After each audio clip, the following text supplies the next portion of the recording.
Micro albumin creatine ratio 126. മൂത്രത്തിൽ നന്നായിട്ട് പതയുണ്ടല്ലേ. കുറേ നാളുകളായിട്ട് ഡയബറ്റീസ് ഉണ്ട്, BP3 അൺകൺട്രോൾഡ് ആണ്, ക്രിയാറ്റിൻ നോർമലാണ്. പക്ഷേ ഈ മൂത്രത്തിൽ പതയുണ്ട് എന്ന് പറഞ്ഞ് ഈ ഷുഗറിൻ്റെയും BP-യുടെ ഒരു ബാക്ക്ഗ്രൗണ്ടിൽ ഞാൻ ടെസ്റ്റ് എഴുതി കൊടുത്താണ്. ഇത് നോക്കുമ്പം 126 കാണുന്നത്. നോർമലി 30 താഴെ വരണം. ഈ മൈക്രോ ആൽബുമിൻ ക്രിയാറ്റിൻ റേഷ്യോ എന്ന് പറയുന്നത് ഈ യൂറിനിൽ കൂടെ പോകുന്ന ആൽബുമിൻ്റെ അളവാണ്. ഈ ആൽബുമിൻ എന്ന് പറഞ്ഞ ഒരു ചെറിയൊരു പ്രോട്ടീൻ മോളിക്യൂളാണ്. ഈ കിഡ്നി എന്ന് പറഞ്ഞാൽ നമ്മളൊരു അരിപ്പയായിട്ട് കൺസിഡർ ചെയ്യുക. ചായ അരിക്കുന്ന പോലെ ഒരു അരിപ്പ. ചായ അരിക്കുമ്പോൾ ഗ്ലാസ്സിലേക്ക് നമ്മൾ ചായയിലേ വീഴാറുള്ളൂ, ചായപ്പൊടി വീഴാറില്ലല്ലോ. ചായപ്പൊടി വീഴുവാണെങ്കിൽ നമ്മൾ അതിനെ എന്ത് പറയും? അരിപ്പയ്ക്ക് ഹോള് വീണു, അരിപ്പയ്ക്ക് പൊട്ടൽ സംഭവിച്ചു.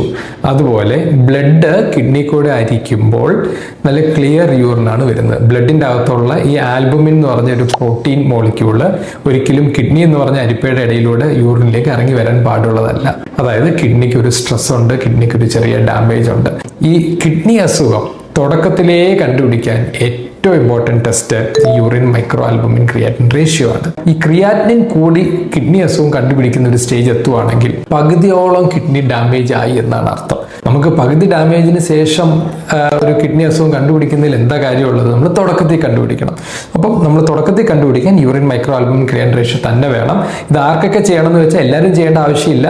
നമ്മൾ ഡയബറ്റീസ് ആയിട്ടുള്ളവർക്ക്, ഡയബറ്റിക് ആൾക്കാർ എല്ലാ വർഷവും ഒരു പ്രാവശ്യമെങ്കിലും urine micro albumin creatine ratio ചെയ്ത് നോക്കണം. ഈ അൺകൺട്രോൾ ഹൈപ്പർ ടെൻഷൻ ഉള്ളവർ, കുറേ വർഷങ്ങളായിട്ട് BP ഉള്ളവർ എന്തായാലും urine micro albumin creatine ratio ചെയ്ത് നോക്കണം. അല്ലെങ്കിൽ അമിതമായിട്ട് കണ്ടമാനം മൂത്രം പതയുന്നുണ്ട് എന്ന് തോന്നുവാണ്, കാലിൽ നീര് വരുന്നുണ്ട്, അങ്ങനെ വരുവാണെങ്കിൽ ഇത് ചെയ്ത് നോക്കണം.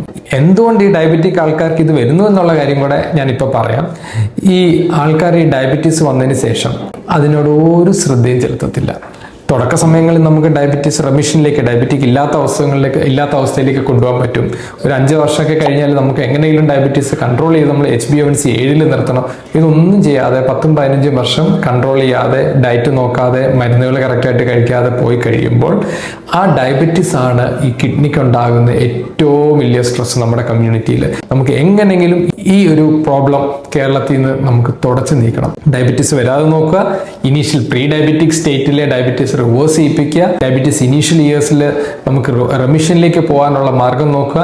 കുറേ വർഷങ്ങൾ കഴിഞ്ഞു പോയിട്ടുണ്ടെങ്കിൽ അതിനെ എങ്ങനെയെങ്കിലും കൺട്രോൾ ചെയ്ത് HbA1c 7 അടുത്ത് കൊണ്ടുപോയി നിർത്തുക.